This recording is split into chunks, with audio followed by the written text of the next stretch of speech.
Bien-aimés auditeurs, nous vous saluons toujours au puissant nom de notre Seigneur et Sauveur Christ Jésus. Nous poursuivons notre étude sur la connaissance du Seigneur et Sauveur Christ Jésus, effectivement. Et vous allez vous demander pourquoi nous nous éternisons sur cette étude. Parce que la connaissance doit être entière, doit être totale. Donc, dans les deux premières parties, nous avons appris à connaître sur la nature, les noms, les titres et les attributs de Jésus-Christ. Ensuite, nous avons vu la promesse de Dieu et les prophéties le concernant. Et nous avons vu bibliquement, très précisément, qui est-il? Qu'est-ce que Dieu a dit qu'il est? Qu'est-ce que lui-même a dit qu'il est? Qu'est-ce que le diable a dit qu'il est? Les esprits sataniques, ses disciples, tout le monde et le peuple juif. Donc, nous avons conclu clairement, comme il a dit, que nous devons connaître ce qu'il est le Christ, le Messie, le Fils de Dieu. Aujourd'hui, nous allons poursuivre sur une troisième partie que nous avons intitulée « La mission rédemptrice de Christ, l'homme, le sauveur de l'homme ». La mission rédemptrice de Christ, l'homme, le sauveur de l'homme. Pourquoi l'homme, le sauveur de l'homme? Vous constaterez dans la Bible qu'il y a un parallèle entre Jésus-Christ et Adam. Et bon, si nous prenons les deux testaments, l'Ancien et le Nouveau, c'est le parallèle d'abord entre Moïse et Jésus-Christ. Vous voyez que d'ailleurs, Dieu avait dit aux enfants d'Israël que je leur susciterai du milieu de leurs frères un prophète comme toi, Moïse. Donc, vous voyez, il y a déjà un parallèle, une comparaison entre Moïse et Jésus-Christ. Maintenant, s'agissant du salut, il y a du péché et du salut, il y a une comparaison entre Adam et Jésus-Christ. Donc, à travers cette étude, vous pouvez tous comprendre que Jésus-Christ ne pouvait pas et ne peut pas être Dieu, un Dieu pour nous sauver. Jésus-Christ ne peut pas être Dieu ou un Dieu parce que les êtres Dieu, y compris le grand Dieu, ne sont que des esprits. Et comme Christ nous l'a appris aussi, un esprit n'a ni chair ni os. Donc, un esprit n'a pas de sang, n'a pas de corps. Donc, c'est capital de comprendre cette étude et de changer de croyance. Parce que si vous croyez que votre Jésus, le Jésus en qui vous croyez, est Dieu ou est un Dieu, alors vous n'êtes pas encore sauvé. Alors, le parallèle, nous le trouvons en Romains, dans l'épître aux Romains, de l'apôtre Paul, un parallèle entre Jésus-Christ et Adam. Il est écrit là-bas, c'est pourquoi, comme par un seul homme, qui est Adam, le péché est entré dans le monde, et par le péché la mort, et qu'ainsi la mort s'est étendue sur tous les hommes, parce que tous ont péché. Cependant, la mort a régné depuis Adam jusqu'à Moïse, même sur ceux qui n'avaient pas péché par une transgression semblable à celle d'Adam, lequel est la figure de celui qui devait venir. Adam est la figure de celui qui devait venir. Qui est-ce qui devait venir? Jésus-Christ. Mais il n'en est pas du don gratuit comme de l'offense, car si par l'offense d'un seul homme, Adam, sous-entendu, il en est beaucoup qui sont morts, à plus forte raison, la grâce de Dieu et le don de la grâce, venant d'un seul homme, Jésus-Christ, ont-ils été abondamment répandus sur beaucoup. Un a péché, et par lui, par l'offense d'un seul, nous sommes tous morts. Laissez-les morts. Nous sommes morts spirituellement, c'est capital, c'est la mort spirituelle. Donc, par Adam, c'est la mort, mais par Jésus-Christ, la grâce de Dieu a été répandue sur nous tous. Donc, c'est à travers Christ. Si par l'offense d'un seul, Adam, la mort a régné par lui seul, la plus forte raison, ceux qui reçoivent l'abondance de la grâce et du don de la justice, régneront-ils dans la vie par Jésus-Christ lui seul? Voilà la promesse. Allons régner si vous appartenez au vrai Christ. Ainsi donc, comme par une seule offense, la condamnation a atteint tous les hommes, de même par un seul acte de justice, la justification qui donne la vie s'étend à tous les hommes. Vous voyez, par Adam seul, nous sommes tous devenus pécheurs, mais par Jésus-Christ, ça c'est capital, il est le chemin, la vérité et la vie. Donc, notre message s'adresse à tout le monde, ce n'est pas une question de religion. Il faut croire en lui pour être sauvé. Car comme par la désobéissance d'un seul homme, Adam, beaucoup ont été rendus pécheurs, de même par l'obéissance d'un seul, sous-entendu, homme, Jésus-Christ, beaucoup seront rendus justes. Voilà le parallèle clair entre Adam et Jésus-Christ. Ça, c'est en Romains 5, vous pouvez lire, depuis le verset 12 jusqu'au verset 19. Vous allez trouver ce parallèle clairement tracé entre l'homme pécheur, Adam, et l'homme sauveur, Jésus-Christ. Et plus loin en 1 Corinthiens 15, verset 21, il dit, car puisque la mort est venue par un seul homme, Adam, c'est par lui que la mort spirituelle, et aussi, bien sûr, la mort physique, qui est une conséquence. C'est aussi par un homme, Jésus-Christ, qu'est venue la résurrection des morts. Voilà le parallèle. Adam, le pécheur, la damnation, Jésus-Christ, le sauveur, la rédemption totale. Donc, vous allez comprendre pourquoi Jésus-Christ ne pouvait pas être Dieu. Il y a un parallèle. Et qui est-ce qui avait péché? Qui est-ce qui contre qui le diable avait lutté? Qui est-ce que le diable avait tenté? Et qui est-ce qu'il a vaincu pour prendre l'autorité que Dieu avait donnée sur sa création? C'était Adam, l'homme Adam. Donc, Adam, avant son péché, était un homme parfait.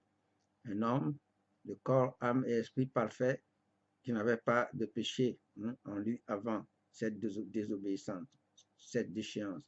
Et donc, Jésus-Christ devait ressembler à Adam. Sinon, le diable devait se plaindre. Puis c'est Dieu même qui devait venir reprendre la situation. Alors, Satan avait raison, enfin, doit avoir raison de se plaindre, parce que le combat serait illégal. Dieu, son créateur, ne peut pas venir maintenant lutter contre lui pour reprendre la situation et qu'il avait pris d'Adam. Adam avait l'autorité sur toute la création de Dieu et Satan, en ayant la victoire, a pris cette autorité et c'est lui qui gouverne le monde aujourd'hui. Donc, Jésus-Christ devrait ressembler entièrement à Adam, être un homme parfait sans péché, mais avant d'entreprendre son combat contre le diable. Donc, c'est ça, l'homme, le sauveur de l'homme, c'est ce que nous allons étudier, la mission rédemptrice de Christ. Dès le départ, Dieu avait indiqué ce que Jésus-Christ allait accomplir pour nous. Dès qu'il a pris la décision contre le diable, en Genèse 3,15, le diable savait ce qu'il attendait. Dieu lui a dit, je mettrai inimitié entre toi et la femme, entre ta postérité et sa postérité, la postérité de la femme. Celle-ci t'écrasera la tête et toi tu lui blesseras le talon. Alors, Satan savait que Jésus-Christ va lui écraser la tête. La victoire de Jésus-Christ était prévue dès le départ, Dieu l'avait annoncé.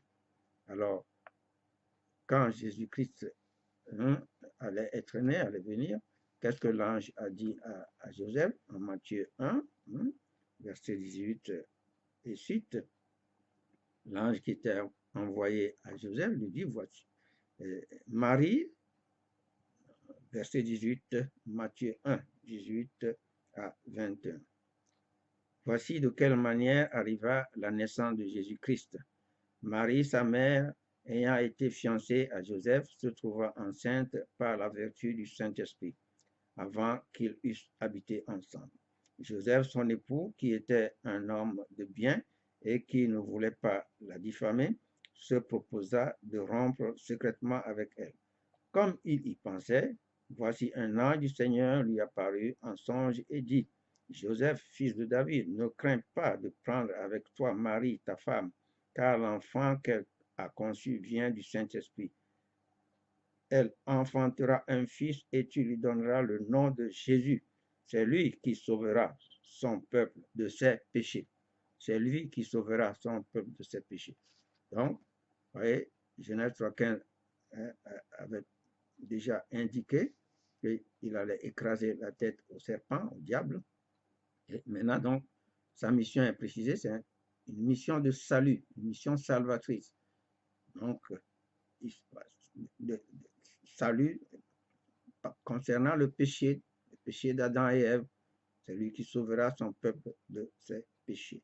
Et lui-même, en entrant, en commençant sa mission, et quand il est allé à Nazareth, dans son pays, l'évangile de Luc, Luc nous dit ce que le prophète Ésaïe avait déjà prévu. On a vu ça la dernière fois. Les prophéties le concernant, Ésaïe 11. Alors, et aussi, le prophète, toujours oui, Ésaïe 11 et Ésaïe 61. Ésaïe 61, verset 1 et 2 avait prévu ça. Et Ésaïe 11 a déjà dit l'Esprit du Seigneur sur moi. Et Ésaïe 61, pareillement. Alors, en Luc, l'évangile de Luc, quand Jésus est allé à Nazareth, lui-même a repris ce que la prophétie d'Ésaïe avait dit de lui. Il a dit en Luc chapitre 4, verset 18-19, l'Esprit du Seigneur est sur moi. Jéhovah, l'Esprit de Jéhovah est sur moi, parce qu'il m'a oint pour annoncer une bonne nouvelle aux pauvres. Il m'a envoyé pour guérir ceux qui ont le cœur brisé, pour proclamer aux captifs la délivrance et aux aveugles le recouvrement de la vue, pour renvoyer libres les opprimés, pour publier une année de grâce du Seigneur. L'année de grâce du Seigneur, celle dans laquelle nous vivons. Vous voyez, des déclarations comme ça, et il a dit, terminé pour dire, ce que vous venez d'entendre, c'est accompli aujourd'hui. Je ne lis pas ça. Donc, c'est ça, Jésus-Christ lui-même a précisé sa mission là, au commencement, après son onction par Dieu. Alors, l'Esprit de Dieu, de Jéhovah, est sur moi, parce qu'il m'a oint. Comment vous pouvez dire encore que celui-là, c'est Jéhovah lui-même qui est devenu Jésus-Christ? Il m'a oint pour annoncer une bonne nouvelle au peuple. Il m'a envoyé pour guérir ceux qui ont le cœur brisé. Donc, sa mission clairement précisée. Et maintenant, par rapport à cette mission, la Bible dit clairement de lui qu'il est quoi? L'agneau de Dieu et notre Pâque. Jésus-Christ, l'agneau de Dieu et notre Pâque. Pourquoi est-ce que cela est dit de lui? Pourquoi il est dit de lui qu'il est l'agneau de Dieu et notre Pâque? Jean-Baptiste, au début de l'évangile de Jean, Jean 1, verset 29, c'est Jean-Baptiste qui précise, il écrit là-bas, le lendemain, Jean-Baptiste, dit Jésus venant à lui, et il dit, voici l'agneau de Dieu qui ôte le péché du monde. Voici l'agneau de Dieu qui ôte le péché du monde. Et Pierre, dans son épître, nous dit, sachant que ce n'est pas par des choses périssables, par de l'argent ou de l'or que vous avez été rachetés de la vaine manière de vivre que vous aviez hérité de vos pères, mais par le sang précieux de Christ, comme d'un agneau sans défaut et sans tache. Comme d'un agneau sans défaut et sans tache. Donc, Jésus-Christ, l'agneau de Dieu. Dieu lui-même ne peut pas devenir son agneau pour le sacrifice. Donc, la Bible le qualifie bien de l'agneau. Et c'est ce que nous allons retrouver dans le livre de l'Apocalypse. L'agneau, à la droite du trône de Dieu. Et en 1 Corinthiens 5, maintenant il est dit là-bas, faites disparaître le vieux levain, afin que vous soyez une pâte nouvelle, puisque vous êtes sans levain, car Christ, notre Pâque, a été immolé. Christ, notre Pâque, la Pâque, au singulier, et non pas les Pâques. Ce que les religions font, ce n'est pas ça. Il dit la Pâque, Christ, notre Pâque, a été immolé. Alors, vous allez comprendre, dit notre titre, la mission rédemptrice de Jésus-Christ, l'homme, le sauveur de l'homme. Jésus-Christ doit ressembler parfaitement à Adam, l'homme parfait, pour pouvoir nous sauver. Donc, il est dit de lui qu'il est l'agneau de Dieu et notre Pâque. Pourquoi la Bible l'appelle ainsi, le désigne ainsi, qu'il est l'agneau de Dieu? Alors, c'est capital de bien comprendre ici, qu'est-ce que la Pâque dans la Bible, dans l'Ancien Testament? La Pâque juive, qu'est-ce que c'est? Et je crois que c'est quelque chose en profondeur que beaucoup de gens ignorent. Pourquoi est-ce que Dieu avait institué la Pâque pour Israël? La Pâque juive. Vous savez que les enfants d'Israël étaient en servitude, en esclavage, en Égypte, sous Pharaon. Alors, Pharaon ne voulait pas les laisser partir. Pour les délivrer de l'esclavage de Pharaon, de l'Égypte, la terre de servitude, Dieu avait ordonné à Moïse, avait institué la Pâque et avait dit clairement à Moïse, donné des instructions claires à Moïse sur ce qu'il devait faire pour que Pharaon et tout le peuple égyptien se décident de laisser partir les enfants d'Israël. Donc, quand on comprend bien ce que c'est que la Pâque juive, la Pâque et non les Pâques, ce que c'est que la Pâque juive, alors on comprendra bien pourquoi est-ce que Jésus-Christ est appelé l'agneau de Dieu et nous aujourd'hui notre Pâque dans la Nouvelle Alliance dans le Nouveau Testament. Donc si nous prenons le livre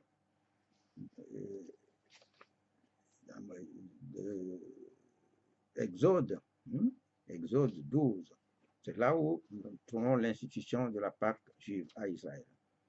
Exode 12, donc, disons que dans le but de laisser partir les enfants d'Israël qui étaient en esclavage en Égypte, Dieu leur avait donné des instructions claires et c'est ça qui est la Pâque juive. Qu'est-ce que Dieu a dit à Moïse? Exode 12. L'Éternel dit à Moïse et à Aaron dans le pays d'Égypte, ce mois-ci sera pour vous le premier des mois. Il sera pour vous le premier des mois de l'année.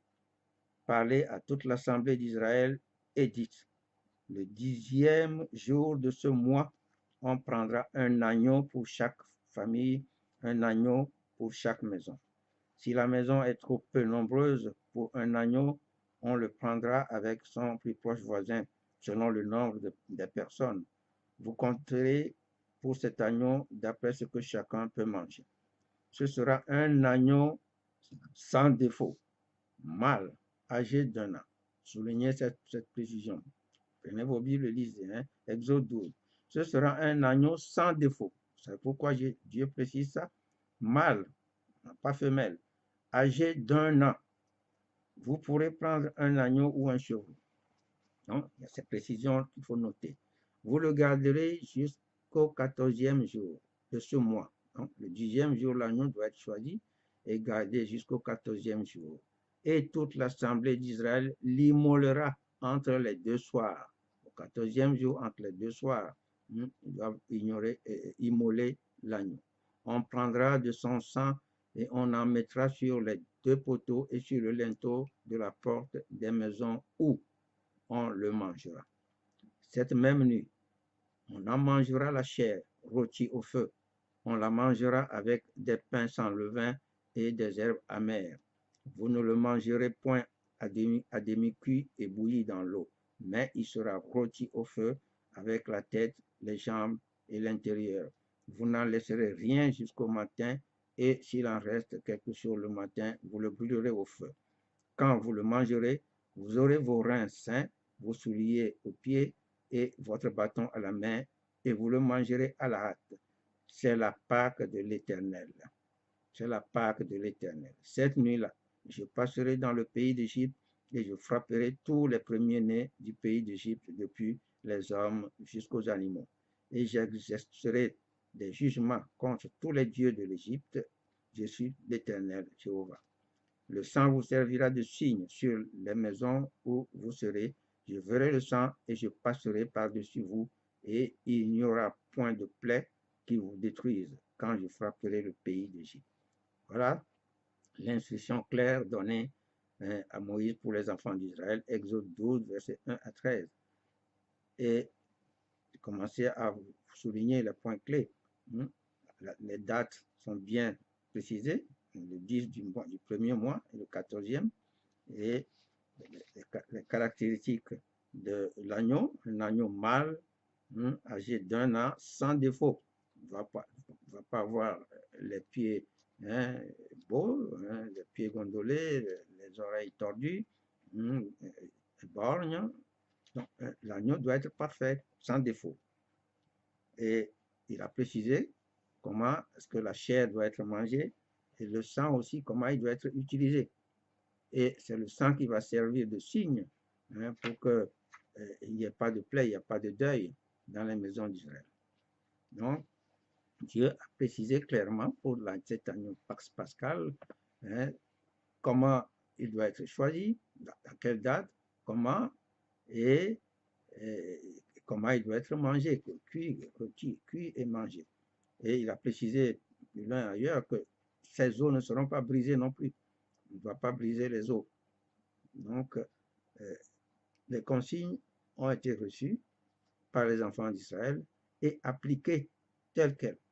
Parce que plus loin, toujours en Exode 12, verset 50-51, il est écrit que tous les enfants d'Israël firent ce que l'Éternel avait ordonné à Moïse et à Aaron. Ils firent ainsi. Et ce même jour, l'Éternel fit sortir du pays d'Égypte les enfants d'Israël selon leurs armées. Exode 12, 50-51. Tous les enfants d'Israël firent ce que l'Éternel avait ordonné à Moïse et à Aaron. Ils firent ainsi, et ce même jour, l'Éternel fit sortir du pays d'Égypte les enfants d'Israël selon leurs armées. Donc, voilà la promesse de Jéhovah Dieu, au peuple d'Israël, pour les délivrer de la terre de servitude vers où? Parce que l'objectif était qu'ils aillent vers la Palestine, la terre promise, pour son adoration. Et c'est ça le motif principal. Et c'est ce que Moïse allait demander à Pharaon, de laisser sortir les enfants pour aller adorer leur Dieu sur la terre promise. Donc, c'est ça l'objectif. Et Dieu les a délivrés, les a libérés par cette Pâque avec deux parties principales de l'agneau, sa chair, comment ils doivent manger ça, et son sang. Le sang a servi pour préserver la vie aux premiers-nés d'Israël, hommes comme animaux. Et sur les maisons des Égyptiens, où il n'y a pas ce signe de sang, alors il y a eu deuil. Les premiers-nés, hommes comme animaux, des Égyptiens, étaient morts. Donc, le sang avait un objectif précis, et le corps, la chair, pourquoi Dieu a demandé de le manger, de le préparer de cette manière et de le consommer en entier, parce que ça donnait la force physique, la santé physique, la force physique aux enfants d'Israël pour pouvoir marcher durant les 40 années dans le désert sans connaître ni maladie, ni quoi que ce soit de physique, d'avoir une intégrité physique totale.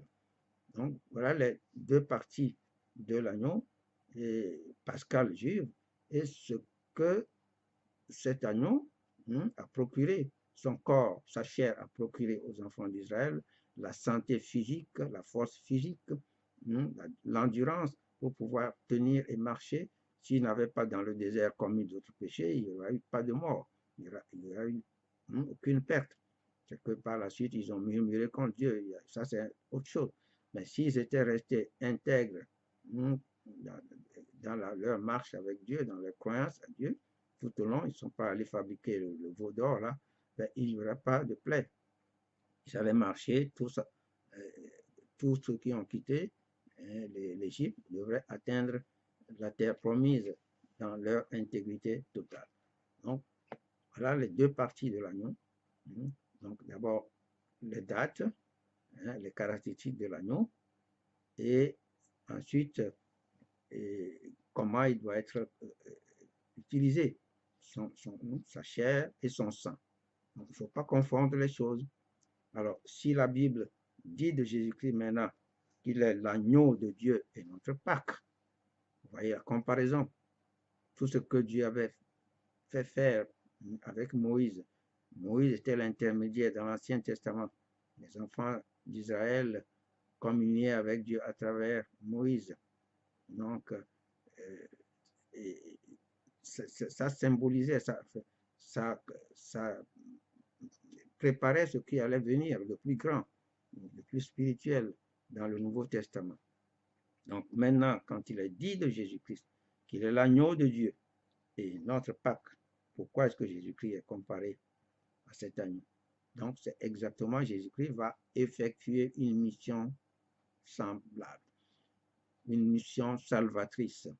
Vous voyez que la Pâque juive avait servi à sauver Israël de la servitude d'Égypte, de Pharaon, pour les conduire vers la terre promise pour adorer Dieu parfaitement.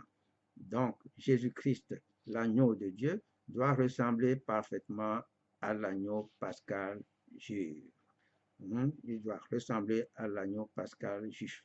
Donc, Jésus-Christ devrait être aussi un mâle, voilà, c'est un mâle, âgé d'1 an, sans défaut. Pourquoi âgé d'1 an? Et c'est là où, là aussi, les religions nous trompent. Parce que spirituellement, ouais, Dieu n'a déclaré Jésus-Christ son Fils que à son onction, après le baptême de Jean, d'eau de Jean. Ça, c'était pour montrer que le baptême d'eau de Jean est terminé. Et puis, maintenant, Dieu l'a oint de son Saint-Esprit. Et depuis ce jour, c'est après ce jour, après que Jésus-Christ avait commencé sa mission salvatrice. Alors, c'est ce jour qu'il est né spirituellement du Saint-Esprit de Dieu. Alors, si, âgé d'1 an, donc, il devrait ressembler à l'agneau pascal. Donc, pour commencer pour devenir cet agneau, il devrait être âgé d'1 an aussi. Donc, nous verrons, si on étudie très bien l'évangile de Jean, que Jésus-Christ avait fêté la Pâque, une première Pâque, mais la Pâque suivante, il ne l'a pas fêté, c'est lui-même qui est devenu l'agneau. Dans l'évangile de Jean, l'étude attentionnée montre que Jésus-Christ avait fêté une Pâque et la Pâque suivante, il ne l'a pas fêté. Le repas qu'il avait mangé, ce n'est pas le repas de la Pâque. Parce que les Juifs ne voulaient pas se contaminer quand ils allaient au prétoire chez Pilate. La Bible dit qu'ils ne sont pas entrés afin de ne pas se souiller pour pouvoir manger la Pâque. Or, c'était le jour de la crucifixion de Jésus-Christ. Donc, Jésus-Christ n'avait pas mangé la Pâque cette année-là, l'année où il était mort. Donc, Jésus-Christ, l'agneau de Dieu, doit avoir les mêmes caractéristiques que l'agneau pascal Dieu. Il est un mâle, âgé spirituellement d'1 an, depuis le baptême de Jean où Dieu lui-même l'a oint. Ça, c'est le vrai baptême spirituel, jusqu'à la date où il devrait être offert en sacrifice. Il devrait être âgé d'1 an, sans défaut, sans péché. La Bible nous dit qu'il a été tenté en toutes choses sans commettre de péché. Donc, ensuite, Jésus-Christ, en tant que l'agneau de Dieu, doit avoir 2 parties à offrir aussi. Il doit avoir un corps avec un sang. Et il dit, comprenez pourquoi Jésus-Christ ne pouvait pas être Dieu, parce que Dieu n'a pas de corps et de sang. Dieu n'a pas de chair. Un Dieu n'est pas esprit par définition. Donc, le fait de dire que Jésus-Christ est un Dieu par définition, c'est ça. C'est un esprit, il n'a ni chair ni os. Donc, Jésus-Christ doit avoir un corps parfait à offrir et un corps sans péché, et aussi un sang pur. C'est pour ça que c'est Dieu même qui est intervenu pour la conception de Jésus-Christ, pour qu'il n'ait pas le sang du péché. Donc, il faut distinguer dorénavant clairement les deux parties. Pourquoi est-ce que au repas, avec ses disciples, c'est pas le repas pascal, alors lui-même a précisé la signification profonde de son sacrifice. Et en Matthieu 26, verset 26-28, il a précisé les deux parties de son sacrifice aussi. Il a écrit là-bas, si nous lisons, Matthieu 26, 26-28, pendant qu'il mangeait, Jésus prit du pain et après avoir rendu grâce, il le rompit et le donna aux disciples en disant, prenez, mangez, ceci est mon corps.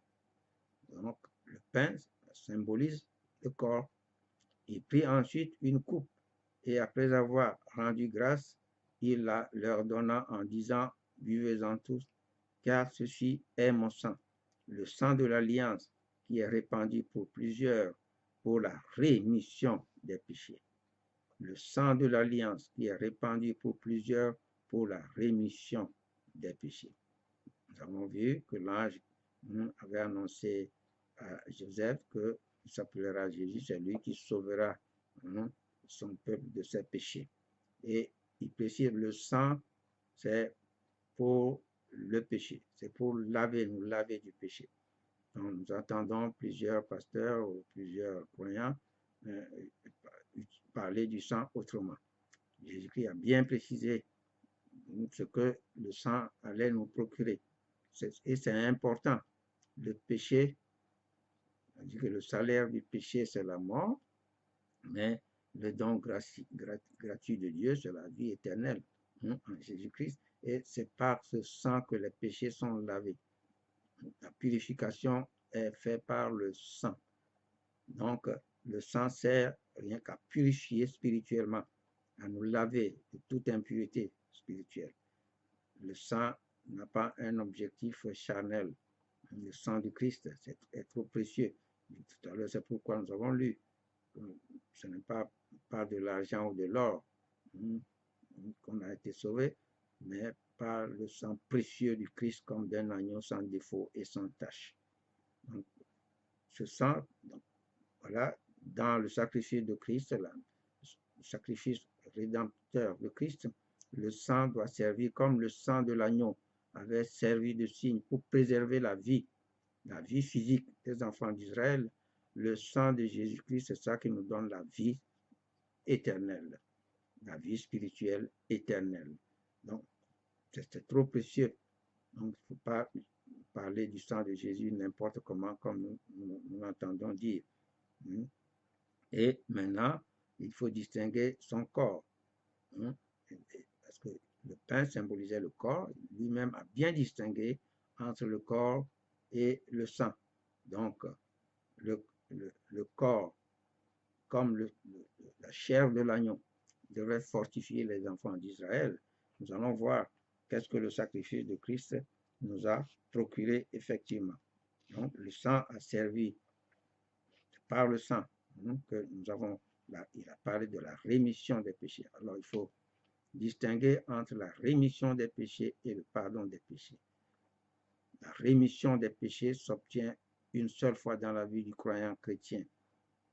Quand il reçoit la nouvelle naissance, il reçoit le baptême du Saint-Esprit. Alors, Jésus-Christ avait dit dans l'évangile de Jean, chapitre 6, c'est là où il a longuement parlé de son corps, de sa chair, de son sang. Que si quelqu'un ne mange pas sa chair, ne boit pas son sang, il n'aura pas la vie éternelle.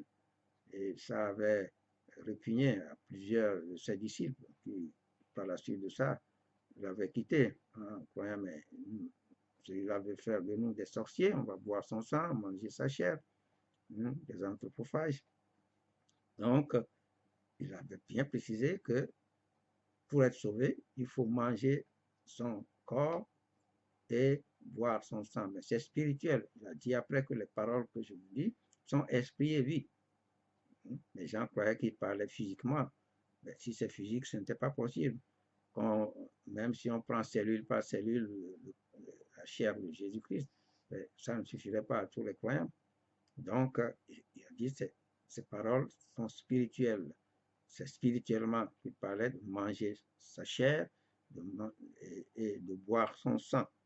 Donc, les deux parties, comme dans le cas de l'agneau pascal des Juifs, il y a le corps, la chair et le sang. Et même pour Jésus-Christ, l'agneau de Dieu pour le salut du monde, il y a son corps qui procure aux chrétiens l'intégrité physique aussi. Et c'est ce que le prophète Ésaïe, vraiment, Ésaïe, ça préfigure tout ce qui allait arriver. Le prophète Ésaïe avait déjà dit ça clairement en Ésaïe 53. Et il avait précisé clairement ce que la signification de ce que Christ allait venir faire pour l'humanité tout entière. Donc, dans le livre d'Ésaïe, il avait été question clairement des deux parties, le corps, la chair, le Christ, et ce que le sang allait nous faire. Et dans le livre d'Hébreux, ces deux parties sont clairement définies. Il est écrit là-bas, mais Christ est venu comme souverain sacrificateur des biens à venir. Il a traversé le tabernacle plus grand et plus parfait qui n'est pas construit de main d'homme, c'est-à-dire qui n'est pas de cette création. Et il est entré une fois pour toutes dans le lieu très saint, non avec le sang des boucs et des veaux, mais avec son propre sang, ayant obtenu une rédemption éternelle. Car si le sang des taureaux et des boucs et la cendre d'une vache répandue sur ceux qui sont souillés sanctifie et procure la pureté de la chair, combien plus le sang de Christ, qui par un esprit éternel s'est offert lui-même sans tache à Dieu, purifiera-t-il votre conscience des œuvres mortes, ainsi que, afin que vous serviez le Dieu vivant. Et c'est pour cela qu'il est le médiateur d'une nouvelle alliance, afin que la mort étant intervenue pour le rachat des transgressions commises sous la première alliance, ceux qui ont été appelés reçoivent l'héritage éternel qui leur a été promis. Donc, c'est ce que le sang de Jésus-Christ procure. Et en ce qui concerne le corps du Christ, comme la chair de l'agneau avait donné l'intégrité physique, c'est la même chose. Donc, je disais tout à l'heure, Ésaïe avait écrit déjà, Ésaïe 53, méprisé et abandonné des hommes, hommes de douleur et habitués à la souffrance, semblable à celui dont on détourne le visage, nous l'avons dédaigné, nous n'avons fait de lui aucun cas. Cependant, ce sont nos souffrances qu'il a portées, c'est de nos douleurs qu'il s'est chargé, et nous l'avons considéré comme puni, frappé de Dieu et humilié. Mais il était blessé pour nos péchés, brisé pour nos iniquités.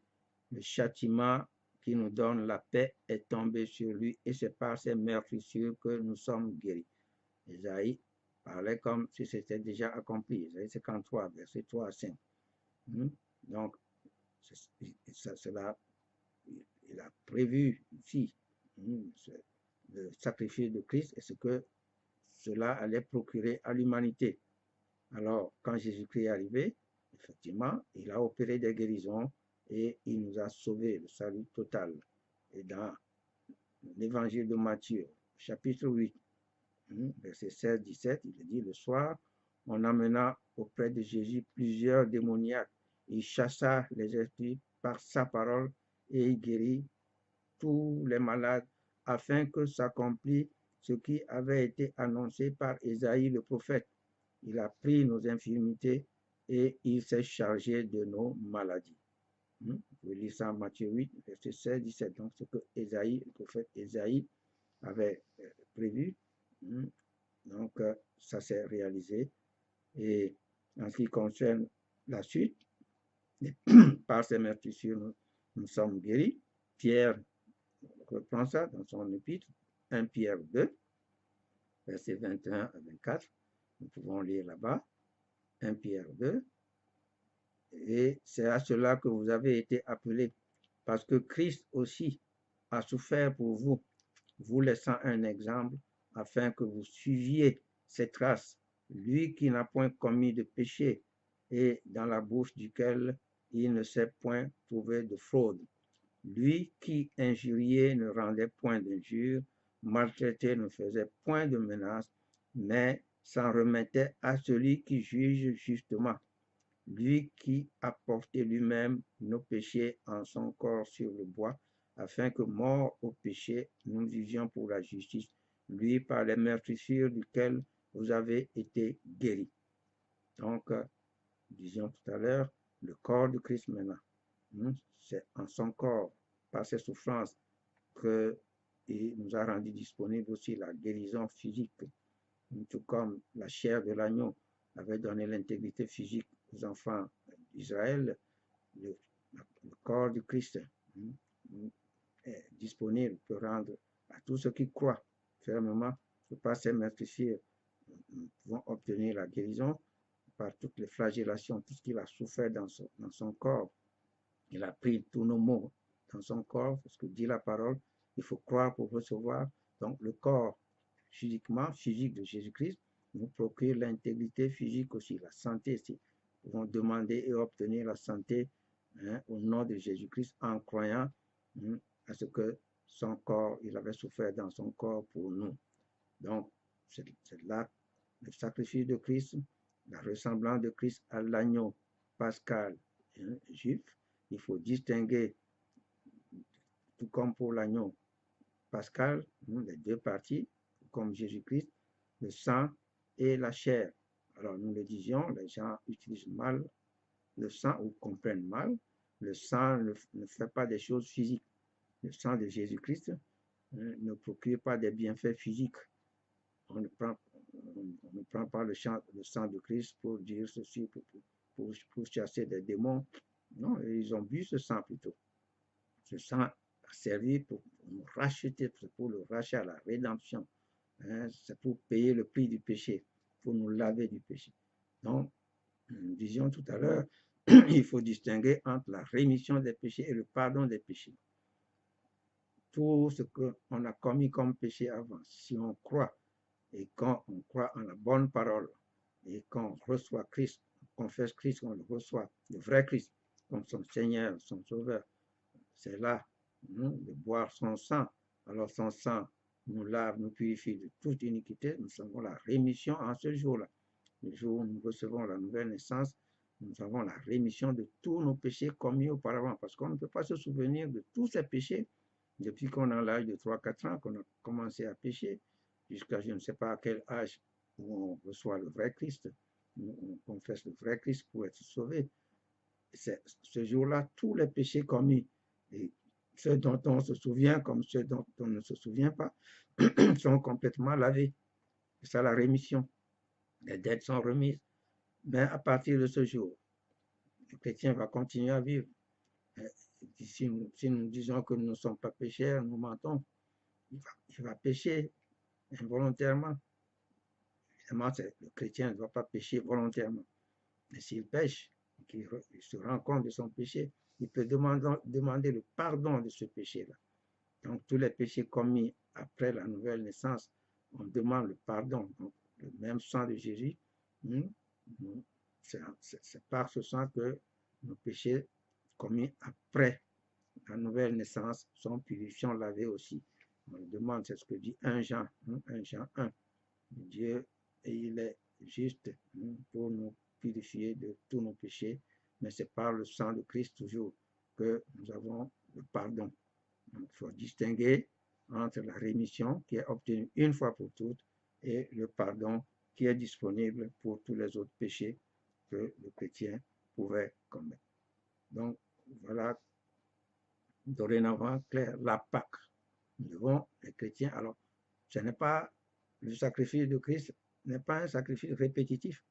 Tout à l'heure, nous avons lu dans le livre d'Hébreux que, mais avec son propre sang, ayant obtenu pour nous une rédemption éternelle. Le sacrifice de Christ a été fait une fois pour toutes. Ce n'est pas un sacrifice répétitif. Donc, ce qu'on fait dans la religion, en disant qu'on célèbre chaque jour le sacrifice de Christ, ce n'est pas conforme. C'est même une abomination, c'est pas normal. Et on ne va pas. Ce que Christ a institué, c'est pour commémorer ce sacrifice-là. Et si nous le célébrons, les chrétiens le célèbrent, on peut le célébrer. Mais c'est la seule institution d'ailleurs qu'il a donné à célébrer.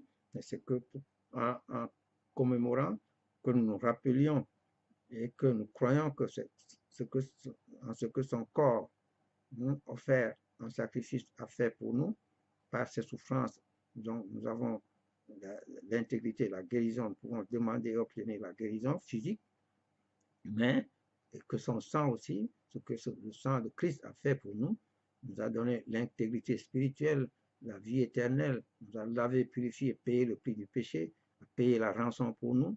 Donc, c'est à quoi va servir la commémoration. Ce n'est pas de faire, et ce qui est encore plus grave, plus abominable, des gens qui imitent Jésus-Christ, qui se font crucifier, c'est une abomination, c'est un sacrilège. Ça veut démontrer qu'ils peuvent faire autant que Jésus-Christ. Jésus-Christ s'est offert une fois pour toutes en sacrifice. C'est un sacrifice rédempteur éternel. Donc, ce n'est pas bon de faire ces choses. Nous entendons que nous voyons faire, les gens filment ça, les gens se font crucifier à cette période-là, dite de Pâques. Donc, ce n'est pas bon de participer à des choses comme ça. Donc, ce n'est pas répétitif. On ne va pas répéter ce sacrifice. Et nous devons seulement nous rappeler, commémorer cela et savoir ce que Christ a fait pour nous. C'est grandiose. Et c'est ça son élévation. Donc, en disant de lui qu'il n'est pas Dieu, nous ne le rabaissons nullement. Au contraire, c'est en tant qu'humain. Vous voyez qu'il a pleuré. Et c'est ce que l'Hébreu nous dit, Hébreu 5, allez lire là-bas. Lui il a supplié Dieu par ses supplications. Et il a demandé que Dieu le délivre. Si c'était que lui, sa volonté, c'est de ne pas mourir, de ne pas souffrir en ce sacrifice hideux là. Mais il s'est soumis. C'est ça sa différence avec Adam. L'obéissance. Il a été obéissant jusqu'à la mort. Il s'est offert pour que le sacrifice puisse porter son fruit et que nous ayons, que la volonté de Dieu soit faite. C'est Dieu qui a pris la décision de nous sauver. Et effectivement, donc il a demandé à Jésus-Christ, le second Adam, qui doit ressembler entièrement au premier Adam, sans défaut, sans péché, pur, pour nous sauver. Et Christ a accepté par amour pour nous aussi. Mais si ce n'est que sa volonté à lui, il ne voulait pas mourir. Mais il a été obéissant, il a fait la volonté du Père et ça nous a délivrés de l'esclavage du diable dans lequel nous sommes présentement. Si vous devenez chrétien véritable, vous connaissez le vrai Christ et le vrai Dieu et vous déclarez le vrai Christ, vous croyez justement en ce sacrifice de substitution pour vous, il s'est substitué à vous et vous le confessez comme votre Seigneur et votre Sauveur personnel, celui qui est le Christ, homme parfait qui s'est livré pour vous, il a donné son corps, son sang pour vous, alors vous avez mangé sa chair, son corps et bu son sang, vous serez sauvés, vous avez la promesse d'une vie éternelle sûre. Donc, c'est ça l'objectif de la venue de Christ, c'est le sacrifice pour lequel il s'est offert à Dieu. Dieu ne pouvait pas être son propre agneau pour s'offrir en sacrifice à lui-même. Jésus-Christ est l'agneau de Dieu. En disant, c'est le possessive case en anglais, le génitif, l'agneau de Dieu. Il n'est pas l'agneau. Dieu ne peut pas être son propre agneau encore. Et Dieu ne peut pas s'offrir en sacrifice à lui-même pour nous libérer du péché d'Adam et Ève et de tous nos autres péchés par la suite. Donc voilà la compréhension claire, la connaissance claire qu'il faut avoir. Et c'est de Jésus-Christ, homme parfait, qui peut accomplir ce sacrifice pour nous. C'est pourquoi ce n'est pas, ce n'est pas, pas biblique et ce n'est pas salvateur non plus de croire que Jésus-Christ est Dieu. Si vous croyez en un Jésus Dieu, vous n'êtes pas sauvé. Il faut vous reconvertir pour croire correctement. C'est ça notre message d'aujourd'hui. Jésus-Christ, l'homme, le sauveur de l'homme, la mission rédemptrice de Christ. C'est important que chaque vrai chrétien connaisse ces choses. C'est pour ça que nous étudions sur qui est le vrai Christ. Le vrai Christ, voilà ce qu'il est. Il est le Messie, voilà l'œuvre du Messie, loin de Dieu, le Fils de Dieu. C'est lui qui peut s'offrir un sacrifice pour nous. C'est pourquoi il a déclaré, car Dieu a tant aimé le monde qu'il a donné son Fils unique, afin que quiconque croit en lui, en ce Fils unique, ne périsse point, mais qu'il ait quoi? La vie éternelle.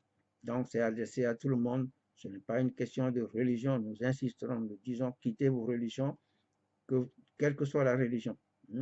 Judaïsme, protestantisme, catholicisme, islam, bouddhisme, tout ça, c'est des religions, ça ne sauve pas. Dieu a un plan. Voilà le plan de Dieu, le plan de salut de Dieu pour l'humanité tout entière.